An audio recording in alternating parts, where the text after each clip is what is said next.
আসসালামু আলাইকুম। এবার জাতীয় নিউজ। কসাই বলবেন না প্লিজ, সাঈদী রিভিউ শুনানির সময় বললেন প্রধান বিচারপতি। মানবতা বিরোধী অপরাধের দায়ে আমৃত্যু কারাদণ্ডাদেশ পাওয়া জামায়াতের নায়েবে আমিরে দেলোয়ার হোসেন সাঈদীর রিভিউ শুনানির সময় কসাই না বলার অনুরোধ জানিয়েছেন প্রধান বিচারপতি সুরেন্দ্র কুমার সিনহা। আজ রোববার ১৪ মে দুপুরে সাঈদীর মৃত্যুদণ্ড চেয়ে রাষ্ট্রপক্ষের করা রিভিউ আবেদন ও আসামি পক্ষে খালাস চেয়ে করা রিভিউ আবেদনের শুনানির সময় অ্যাটর্নি জেনারেল মাহবুবে আলমের উদ্দেশ্যে তিনি বলেন, কসাই বলবেন না প্লিজ। রাষ্ট্রপক্ষ ও সাঈদীর করা রিভিউ আবেদনের উপর আজ দুপুর ১২টা থেকে দুপুর ১টা ৫ মিনিট পর্যন্ত দুপক্ষ শুনানি করা হয়। প্রধান বিচারপতির নেতৃত্বাধীন ৫ সদস্যের আপিল বিভাগের সদস্যরা হলেন আব্দুল ওয়াহাব মিয়া, সৈয়দ মাহমুদুল হোসেন, হাসান ফয়েজ সিদ্দিকী ও মির্জা হোসেন হায়দার।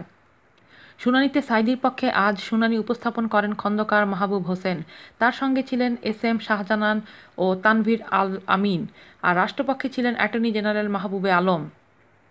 শুনানির শুরুতে আসামির খালাসের পক্ষে যুক্তি তুলে ধরে আইনজীবী খন্দকার মাহবুব হোসেন বলেন, মুক্তিযুদ্ধের সময় দেলোয়ার হোসেন সাঈদী পিরোজপুরে ছিলেন না, তিনি পরিবার নিয়ে যশোরে ছিলেন।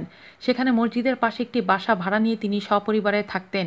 তিনি একজন প্রফেশনাল বক্তা, ওয়াজ মাহফিল করে তিনি জীবন ধারণ করেন, এটাই তার পেশা। সে সময় প্রধান বিচারপতি বলেন, ওই সময় তো বর্ষাকাল ছিল, মে মাস। বর্ষাকালে তিনি কিভাবে ওয়াজ করতেন? মার্চ, এপ্রিল, মে এই ৩ মাস ওয়াজ হয় কি না? তখন খন্দকার মাহবুব হোসেন ফের বলেন, সাঈদী সাহেব প্রফেশনাল বক্তা, তিনি সারা বছরই ওয়াজ করেন, এটা করেই তিনি সংসার চালাতেন। তখন প্রধান বিচারপতি বলেন, আমার জানা মতে ৭১-এ মুক্তিযুদ্ধকালে যারা পাকিস্তান সেনাবাহিনীর সমর্থক ছিল, তাদের পক্ষে অংশ নিয়েছিল, তাদের অনেকেই বর্তমানে মুক্তিযোদ্ধা যাচাই বাছাই কমিটির চেয়ারম্যানের দায়িত্ব পালন করছেন। ৭১-এর বাস্তবতার মেঘ ৭৫-এর পর বুড়িগঙ্গা হয়ে বঙ্গোপসাগরের থেকে হিমালয়ে গড়িয়েছে। শুনানিকালে অ্যাটর্নি জেনারেল একাধিকবার সাঈদীকে কসাই হিসেবে অভিহিত করলে এস.কে. সিনহা বলেন, প্লিজ, কসাই বলবেন না। এরপর প্রায় ১ ঘণ্টা দুই পক্ষের বক্তব্য শুনে আদালত আগামীকাল সোমবার পর্যন্ত মুলতবি ঘোষণা করা হয়।